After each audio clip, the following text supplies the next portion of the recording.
제가 어렸을 때 이제 교회학교에서 성경을 읽게 배우는 시간에서 제일 재미있었던 것이 성경 인물에 대한 이야기였던 것 같아요. 그렇지 않습니까? 되게 아마 그럴 것 같아요.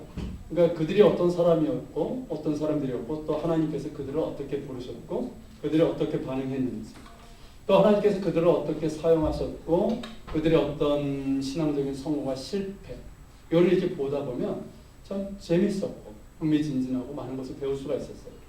그 중에 참 인상 깊은 사람 중에 하나가 바로 야곱입니다. 그렇죠? 우리가 이제 성경의 인물에 많은 사람들이 있지만 그 삶이 흥미진진하고 파란만장하다라고 할 수 있는 몇 사람이 있어요. 그 중에 이제 대표적인 사람이 야곱이겠죠. 근데 저는 어렸을 때 나중에 알게 됐지만 야곱이 잘 이해가 되지 않았어요. 보다 정확하게 말하면 하나님이 이해가 되질 않았어요. 무슨 말인가 하면 하나님께서 왜 야곱을 택하셨는가 하는 겁니다. 분명히 쌍둥이였잖아요. 에서가 있었거든요. 왜 에서가 아닌 야곱을 택하셨는지 저는 이해가 되질 않았어요. 여러분 이런 생각한 적 없습니까? 아니면 지금도 이런 생각 갖고 계신 건 아니에요? 이 의문은 비단 어렸을 적의 저뿐만 아니라 많은 사람들이 갖고 있는 생각입니다. 제가 이스라엘 있을 때도 청년들 중에 그 생각을 갖고 있는 애들이 많더라고요. 여러분 인간적으로 보고 객관적으로 보면 누가 더 낫습니까? 에서와 야곱 중에? 에서죠. 객관적으로 보자니까요. 객관적으로 보면 에서가 더 나아요. 그러니까 인간적인 면에서 보면 에서가 야곱보다 더 낫습니다. 비록 먹는 것에 약해서 그렇지 이 친구가 그래도 자기 욕심을 이루고자 아버지를 속이고 형을 속이지는 않았단 말이죠. 나름 우직하고 남성다운 모습이 있는 거예요. 이런 에서를 택하는 것이 나은 것 같은데 옳은 것 같은데 하나님께서는 에서가 아니라 야곱을 택하셨다. 왜일까요? 왜 하나님께서 에서가 아닌 야곱을 택하셨을까요? 왜라고 생각하십니까, 여러분? 그 답이 뭔지 아세요? 우리의 생각으로 우리의 논리로는 절대 답이 안 나옵니다. 그 답은 바로 은혜입니다. 은혜. 이 말이 무슨 말인지 이해가 되세요? 하나님께서 에서가 아닌 야곱을 택하신 그 이유는 그 이유에 대한 답은 바로 하나님의 전적인 은혜라는 주권적인 은혜라는 하나님의 주권적인 은혜가 에서가 아닌 야곱을 택하신 이유라는 겁니다. 제가 이 말씀을 드리는 이유가 뭔지 아십니까? 우리는 자꾸 구원의 근거를 나 자신에게서 찾는 경향이 있어요. 여러분 사도 바울의 경우도 주님께서 그를 택하신 이유를 그의 인간적인 조건이나 배경에서 찾는 경우가 많습니다. 그렇게 이야기하는 거 많이 들어보셨을 거예요. 그리고 그렇게 생각하는 분들이 의외로 많습니다. 여러분 인간적인 조건과 배경으로 사도 바울을 보면 이 사람은요 보통 사람이 아니에요. 여러분 유대인의 입장에서 봐도 대단하고요. 당시가 헬레니즘 사회였고 로마 통치 시대였는데 헬라 문화와 로마 제국의 입장에서 봐도 대단한 사람이에요. 여러분 유대인 중에 유대인이었고 당시 최고의 랍비인 가말리엘 문화에서 공부한 정통 율법을 공부한 앞길이 유망한 바리새파 랍비였습니다. 또 헬라 철학과 문학과 또 학문의 조예가 깊었고요. 최소한 4개 국어에 능통했던 사람이었어요. 이 사람의 집안도 길리기아 다소라는 지방이 아주 유력한 집안이었습니다. 요즘 말로 하면 엘리트 중에 엘리트고요. 엄친아라고 하시나요? 엄친아 중에 엄친아. 여러분 이런 바울의 인간적인 조건과 배경 때문에 주님께서 그를 택하시고 사용하셨다는 해석이에요. 왜냐하면 유대인적인 배경도 있고 헬라적인 배경이 있기 때문에 이런 이야기 많이 들어보지 않으셨어요? 그런데 여러분 정말 그럴까요? 주님께서 바울을 택하신 이유가 그런 그의 인간적인 조건과 배경 때문이었을까요? 그렇지 않습니다. 제가 확언하건대 절대 그렇지 않아요. 아니 그럴 수가 없는 거예요. 바울이 주님께 택함을 받은 것은요 그의 조건과 근거 때문이 아니에요. 그에게 있는 게 아니에요. 그 조건과 근거가 오직 주님께 있습니다. 주님께서 그를 전적인 은혜로 택하신 것이고요. 주님께서 그를 사용하실 때 그가 가지고 있었던 것들을 크게 사용하신 것뿐이에요. 여러분 나의 잘남이든 못남이든 그것이 주님의 손에 붙잡히게 되면 주님께서는 그것을 사용하십니다. 믿으십니까? 나의 잘남 때문에 나를 택하시는 게 아니란 말이에요. 우리는 우리의 구원의 근거를 나 자신에게 찾는데 여러분 그렇지 않습니다. 어떤 경우에도 나에게 근거가 있는 것이 아니라 오직 주님의 끼입니다.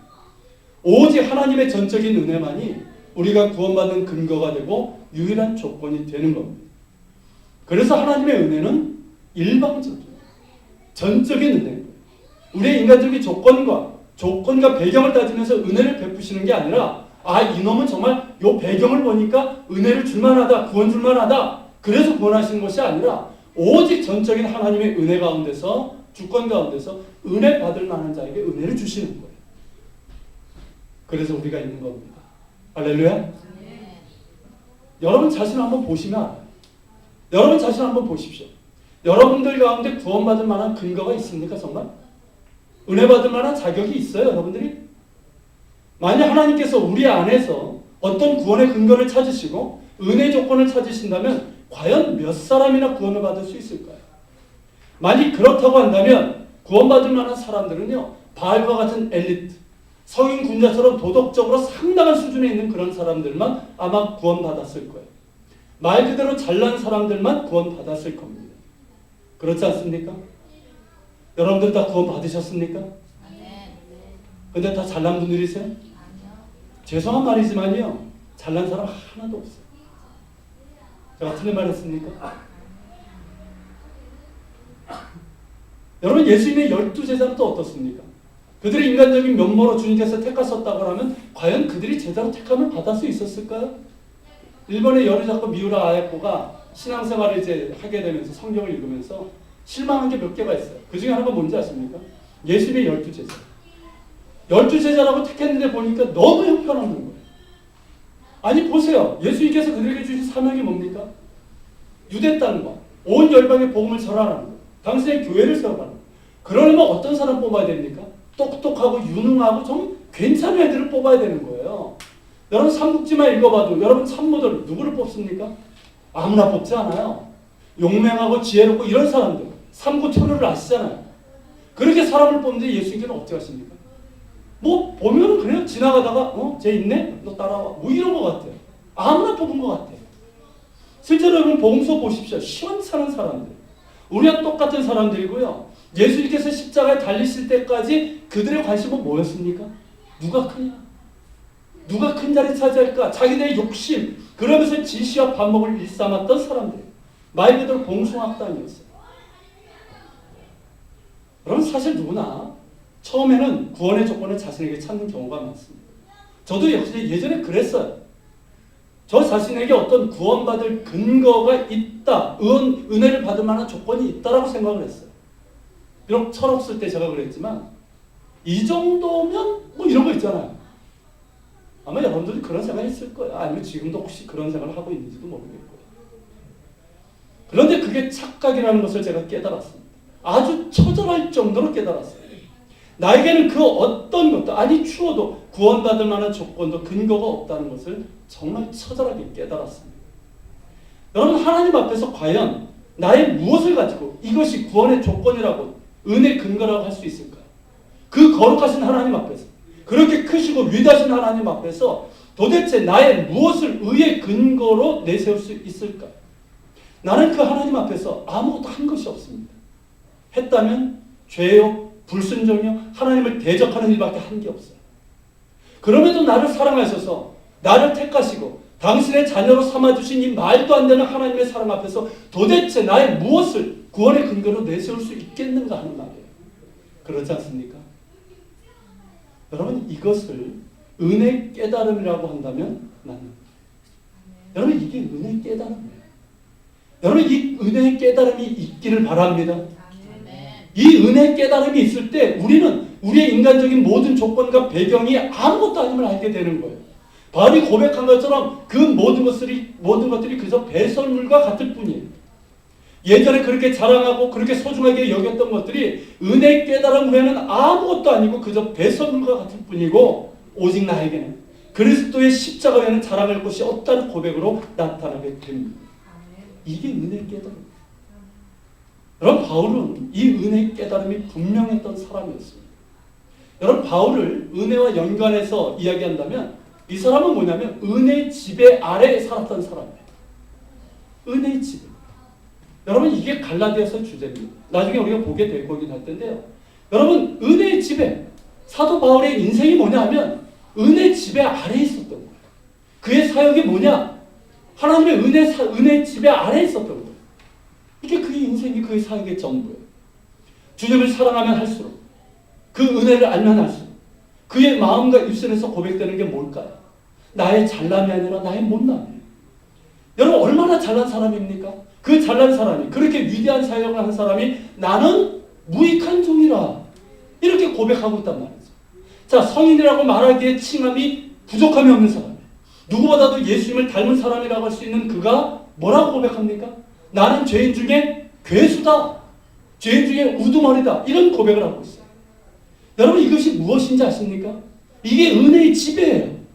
주님의 은혜가 바울의 내면을 온전히 지배하고 있는 거예요. 그를 지배하고 있는 것은 세상이 아니에요. 물질이 아니에요. 하나님의 은혜. 그 은혜가 그의 내면을 지배하고 있어요. 그의 삶을 지배하고 있는 거예요. 그러니까 여러분 이런 고백이 나오는 거예요. 여러분 사도 바울을 덮은 하나님의 은혜가 우리 모두에게도 동일하게 부어지기를 축원합니다. 여러분 그래야 되는 거예요. 하나님의 은혜 앞에 여러분들이 서셔야 돼요. 하나님의 은혜 앞에 내가 바짝 서기 전까지는 나를 주장할 수 있어요. 나의 잘남이 보이고요. 나를 그것을 내세울 수가 있어요. 그런데 은혜 앞으로 나아설수록 그 은혜를 알수록 그 은혜 앞에 설수록 이상하게 해요. 나의 못남이 보이고 나의 전체가 못나게 보입니다. 나의 죄인됨을 깨닫게 되는 거예요. 죄인 중에 괴수라고 고백하게 되는 겁니다. 예전에는 찬송가 가사 중에 이런 가사가 있어요. 이 벌레만도 못한 나를 위해 주 돌아가십니다. 여러분 이게 이해가 됩니까? 수긍이 돼요? 내가 왜 벌레만도 못해요? 내가 왜? 예전엔 이해도 안 되고 수긍도 안 됐어요. 그런데 이상하게 내가 은혜 앞에 서니까 그 은혜를 깨닫고 나니까 내 입으로 고백되는 게 이 고백이란 말이에요. 정말 벌레만도 못한 나를 위해서 주님께서 돌아가셨나? 이 고백을 하게 되는 거예요. 여러분 이게 하나님의 은혜입니다. 하나님의 은혜 앞에서 우리가 할 것은 아무것도 없어요. 그 은혜 앞에서 오직 겸손하게 엎드리는 것밖에 없고 그 은혜에 오직 감사와 찬양밖에 드릴 게 없는 거예요. 이게 예배예요. 아십니까? 이게 예배예요. 이런 예배자를 하나님께서 찾으시는 거예요. 그 은혜를 깨닫고 그 은혜 앞에 서본 사람들이 하나님의 은혜에 감사하면서 엎드리는 거 이게 예배. 이런 예배자를 하나님께서 찾으시는 거예요. 그런 우리가 될 수 있기를 바랍니다. 여러분 십자가 앞에 가까이 나아가십시오. 날마다 가까이 나아가세요. 작고하신 오카노 목사님이 이런 얘기를 한 적이 있어요. 십자가에 멀리 서 있는 자는 자기의 잘남이 보이고 십자가 앞에 가까이 서 있는 사람은 자신의 못남을 보게 된다. 아십니까? 십자가 앞에 설 때 내 못남이 보여요. 내가 드러나요. 그런데 여러분 그걸로 끝나는 게 아니에요. 하나님의 은혜가 보이는 거예요. 하나님의 은혜가. 하나님의 은혜가 보이니까 어떻게 됩니까? 그 은혜가 나의 못남을 덮는 거예요. 그 못남을 덮으면서 주의 강함이 나의 연약함 가운데 나타나는 거예요. 할렐루야. 여러분 이게 은혜의 경험이에요. 이 은혜의 경험이 여러분들 가운데 있기를 축복합니다. 이 은혜의 경험 없이 우리가 어떻게 신앙생활을 할 수 있겠고 어떻게 살아갈 수가 있겠어요. 이 은혜의 경험이 날마다 있기를 축복합니다. 여러분 우리의 삶에 정말 필요한 게 뭘까요? 여러분들 삶에 정말 필요한 게 뭡니까? 여러분 왜 힘듭니까? 요즘 힘들어하시는 분들 많죠. 왜 힘들어요? 뭐 때문에 힘드십니까? 돈 때문입니까? 돈이 안 풀려요? 사는 게 힘듭니까? 출세 승진이에요? 애들 대학 보내고 뭐 이런 겁니까? 아니면 관계 때문입니까? 뭐 때문에 힘드십니까? 혹시 하나님의 은혜 때문 아니에요? 여러분 하나님의 은혜 앞에 내가 바로 서 있지 못하기 때문에 그런 것은 아닙니까? 하나님의 은혜가 내 안에서 메말라 있기 때문에 그런 것 아니냐는 말이에요. 하나님의 은혜의 지배를 내가 온전히 받지 못하니까 그런 것이 아닙니까? 여러분 우리에게는 하나님의 은혜가 필요합니다. 누구에게도 예외가 아니에요. 우린 모두에게는 하나님의 은혜가 필요하고 뿐만 아니라 매 순간순간 하나님의 은혜가 필요합니다. 지금 우리에게 필요한 것은 하나님의 은혜. 그러기에 우리는 하나님의 은혜를 구해야 됩니다. 그 전에는 우리를 구원하시는 하나님의 은혜였다면 이제는 그 은혜에 합당하게 살기 위한 은혜가 필요합니다. 여러분 은혜 없이 살아갈 수 없어요. 여러분 히브리서 4장 16절이 이것을 우리에게 말하고 있습니다. 같이 읽겠습니다. 그러므로 우리는 분회하심을 받고 때를 따라 돕는 은혜를 얻기 위하여 은혜 보좌 앞에 담대히 나아갈 것입니다. 자, 이것을 조금 해석을 가미해서 읽으면 이렇게 읽을 수 있습니다. 같이 읽겠습니다. 우리에게는 하나님의 긍휼과 때를 따라 돕는 은혜가 필요하지 않은 순간이 없다. 그러므로 날마다 매 순간 끊임없이 은혜의 보좌 앞으로 담대히 나아가야 됩니다. 어떻습니까? 동의하십니까? 저는 이 말씀을 진짜 절감한 적이 있어요. 그때 너무나도 절박한 상황이었고 그 상황이 저로 하여금 히브리서 본문 말씀처럼 매 순간 쉬지 않고 하나님의 긍휼하시가 때를 따라 돕는 은혜를 구하게 만들었습니다. 그 일이 뭐냐면 우리 집 장남 하림이와 관련된 일이에요. 언젠가 한번 잠깐 짧게 말씀드린 적이 있었던 것 같긴 한데 우리 하림이가 5살 때 이 5살짜리가 갑자기 코피가 나는데 멈추질 않는 거예요. 그냥 흐르는 게 아니라 쏟아지는 거예요. 알고 보니까 이게 자반증 들어보셨습니까? 혈소판 감소증. 혈액에는 우리가 아는 것처럼 피를 응고해주는 혈소판이라는 게 있습니다. 이게 숫자가 급격하게 감소가 되니까 어떻게 됩니까? 코피가 잘 나요. 이게 멍이 들면 이게 뻔해지고 그리고 이제 피가 나면 잘 멈추지 않는 거예요. 그러면서 혓바닥을 내밀면 이 붉은 점들이 있기 때문에 자반증이라고 부르는 그런 병입니다. 근데 이 5살밖에 되지 않은 아이의 코에서 피가 쏟아지는데 저는 지금까지 코피가 그렇게 쏟아지는 거 처음 봤어요. 아이를 데리고 병원에 갔습니다. 5일 동안 대학병원에 입원하면서 치료를 받았는데 의사의 말이 머리를 절대 부딪히면 안 된다는 거예요. 왜냐하면 코피로 나오는 거 밖으로 나오니까 그런데 어떻게든 할 수 있지만 이 머리, 이 안에서 피가 나게 되면 이게 멈추지 않게 되면 아주 큰일이 난다는 거예요. 그러니까 아이를 침대 위에다가 작은 이 침대로 또 가두고 24시간 내내 우리가 지켜봐야 됩니다. 5일 동안. 그때 우리 부부가 어땠을 것 같습니까? 아이를 지켜보면서 기도했습니다. 눈 감고 기도하고 눈 뜨고 기도하고 아이 보다가 기도하고 잠시 어디 갔다 오면서 기도하고 정말 5일 내내 한순간도 빠지지 않고 기도했어요.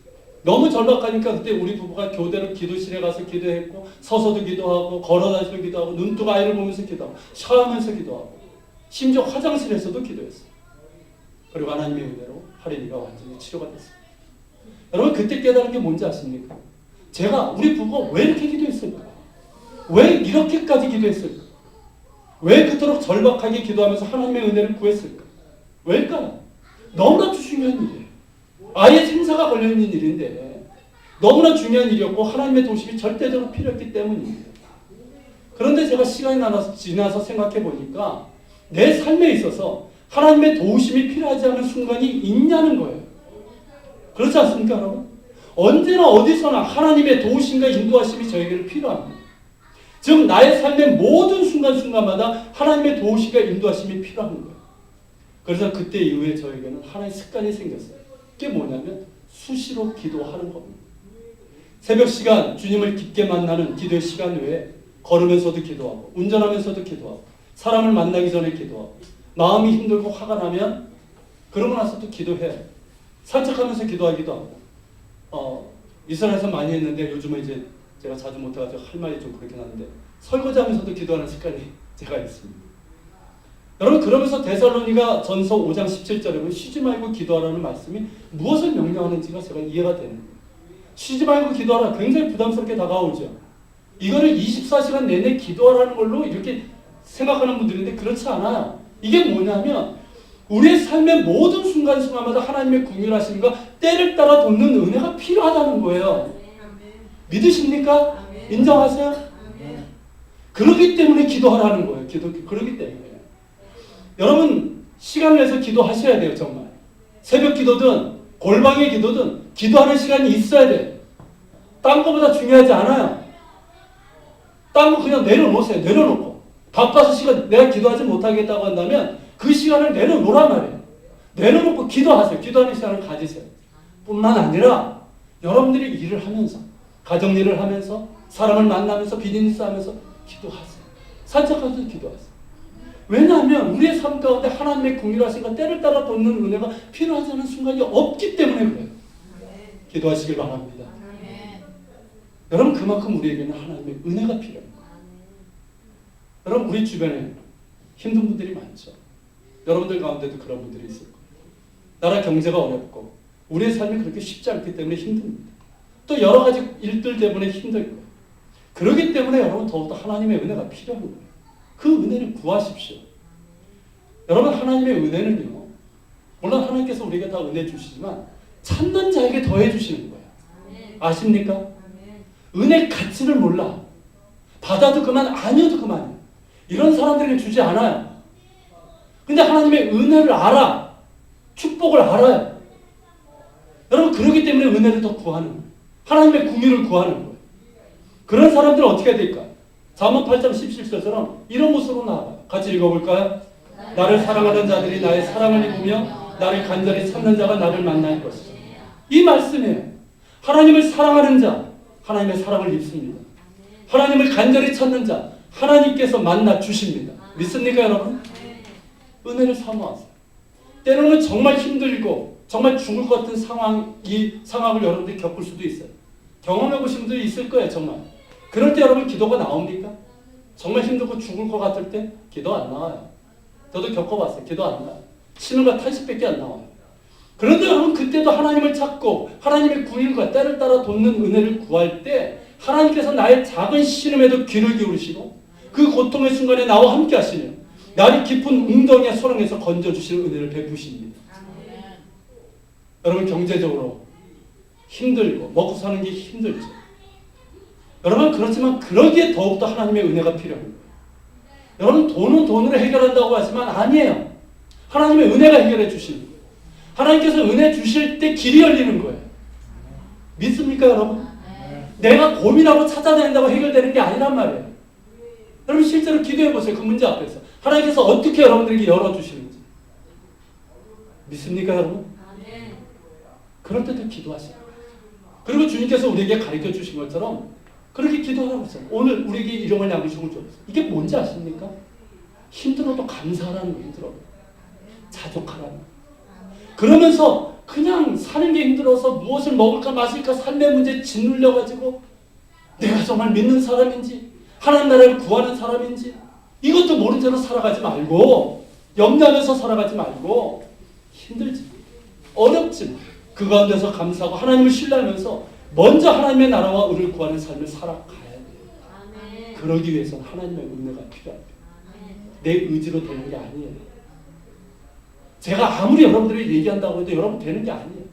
하나님의 은혜가 여러분들을 주장하셔야 됩니다. 여러분 그렇게 할 수 있는 믿음을 주시옵소서.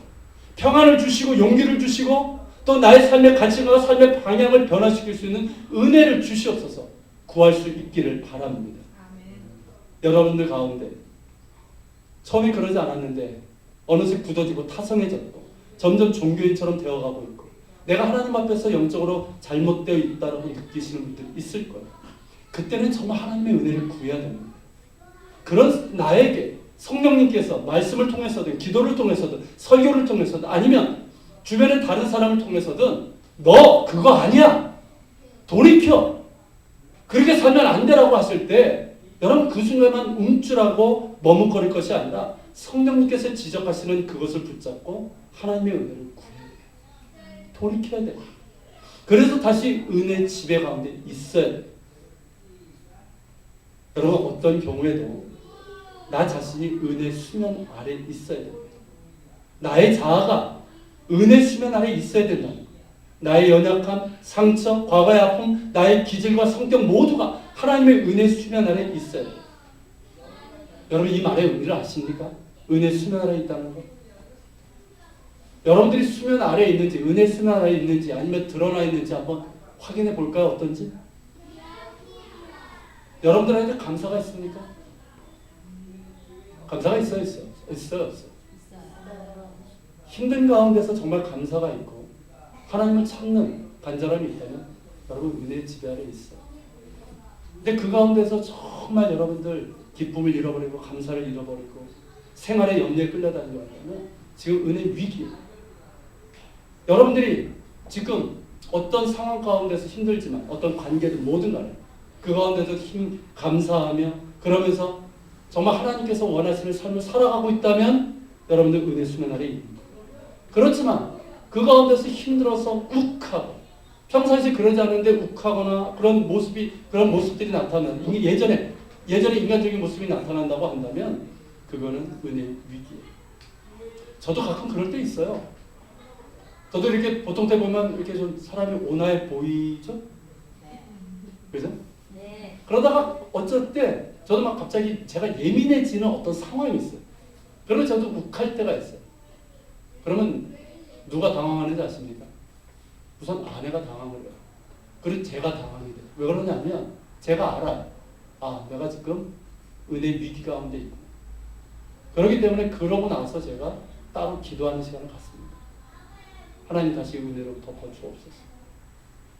여러분 은혜 수면 안에 있어야 돼요.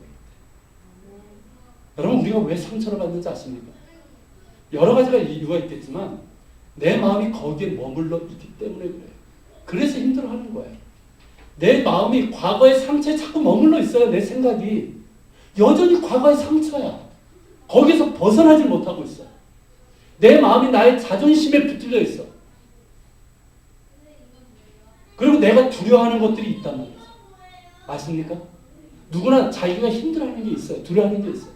거기에 내 마음과 생각이 머물러 있기 때문에 힘들어하는 거예요.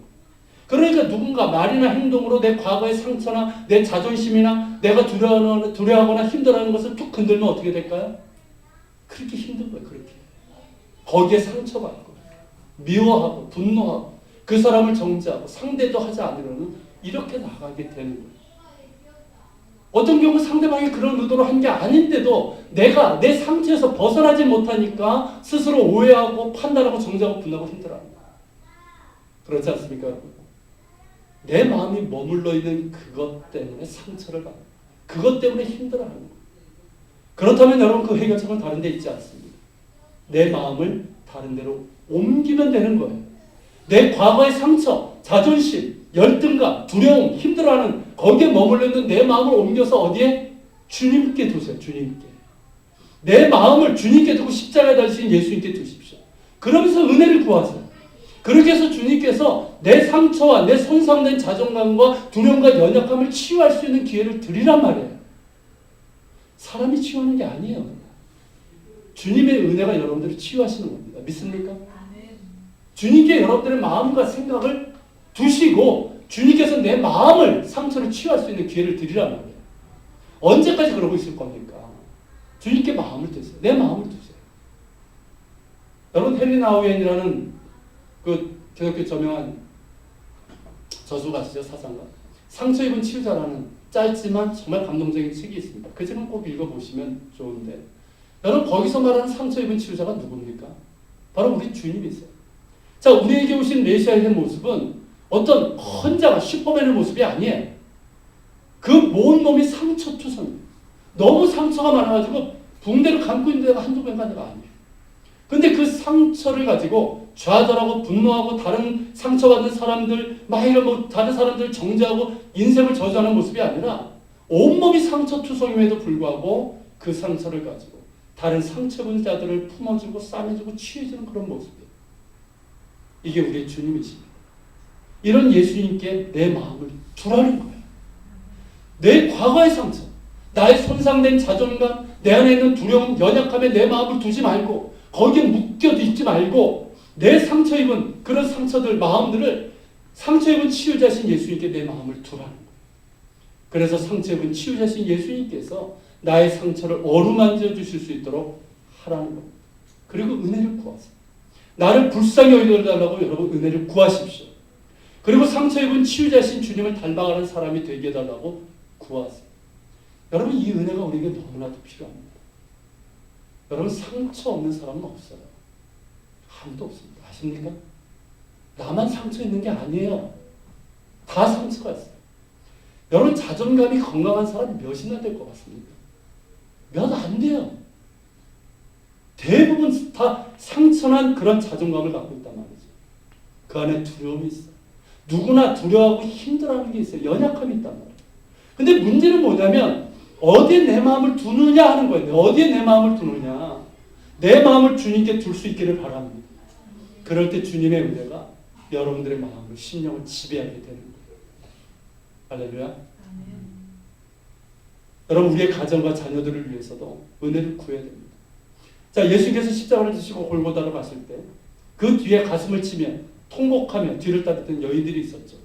자, 그 여인들에게 예수님께서 하셨던 말씀이 뭔지 아십니까? 같이 한번 읽어볼까요? 예루살렘의 딸들아, 나를 위하여 울지 말고 너희와 너희 자녀를 위해서 울라. 이 말씀을 우리는 우리 가정과 자녀를 위한 절박한 말씀으로 받아들여야 됩니다. 여러분, 남편은 아내를 위해서 울어야 돼요. 아십니까? 남편들은 아내를 위해서 울어야 돼요. 아내는 남편을 위해서 울어야 돼요. 왜 그런지 아십니까? 지금 나의 남편에게 필요한 것은 돈이 아니에요. 성공이 아니에요. 나의 남편에게 필요한 건 하나님의 은혜예요. 아십니까, 여러분? 내 아내에게 지금 필요한 게 뭡니까? 정말 필요한 게 뭐예요? 은혜예요. 하나님의 은혜. 여러분, 하나님의 은혜가, 십자가의 그 은혜가 남편을 덮어야 되고 아내를 덮어야 됩니다. 그래야지만 부부관계가 회복되는 거예요. 돈으로 해결되는 거 아니에요.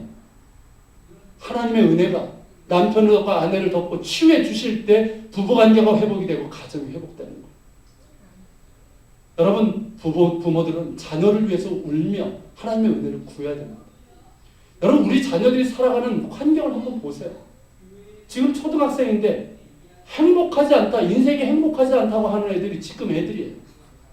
여러분, 인생의 꿈이 그저 아이돌처럼 뜨는 것이고요. 음란하고 이기적이고 세속적인 문화 가운데 무엇이 바른 가치가 있는지 혼돈스러운 시대에 살고 있어요. 꿈이 없는 세대입니다. 게다가 우리 아이들이 기다리고 있는 게 뭡니까? 이미 청년들이 겪고 있는 삼포 세대. 여러분, 이런 가운데서 부모들이 뭘 해야 됩니까? 믿는 부모들이. 자녀들에서 울며 기도해야 돼요. 대학 보내는 게 중요한 게 아니에요. 영어 교육시키는 게 중요한 게 아니에요. 우리 아이들에게 정말 필요한 것은 하나님의 은혜란 말이에요.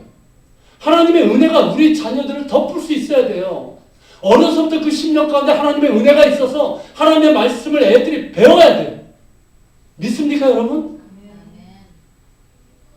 여러분, 정말 그런 가운데서 하나님의 은혜 가운데서 인생의 목표와 꿈을 가져야죠. 세상에서 저랑 똑같이 보낼 겁니까? 똑같이 살게 할 겁니까? 여러분, 정말 건강한 성품과 그런 신앙을 가진 사람들로 키워내야 되잖아요. 여러분, 이를 위해서 부모들이 정말 자녀를 위해서 울며 기도해야 됩니다. 기도하세요. 기도하시고 자녀들을 축복하세요. 우리 자녀들에게 가장 필요한 것은 하나님의 은혜입니다. 여러분, 교회를 위해서도 마찬가지예요. 여러분, 교회에 가장 필요한 건 뭘까요? 교인수가 늘어나는 것? 재정이 늘어나는 것? 건물을 짓는 것? 아니에요. 여러분, 교회가 가장 필요한 건 하나님의 은혜입니다. 교회는 하나님의 공동체, 주님의 몸인. 그렇기 때문에 이 교회는 하나님의 은혜가 지배를 해야 됩니다.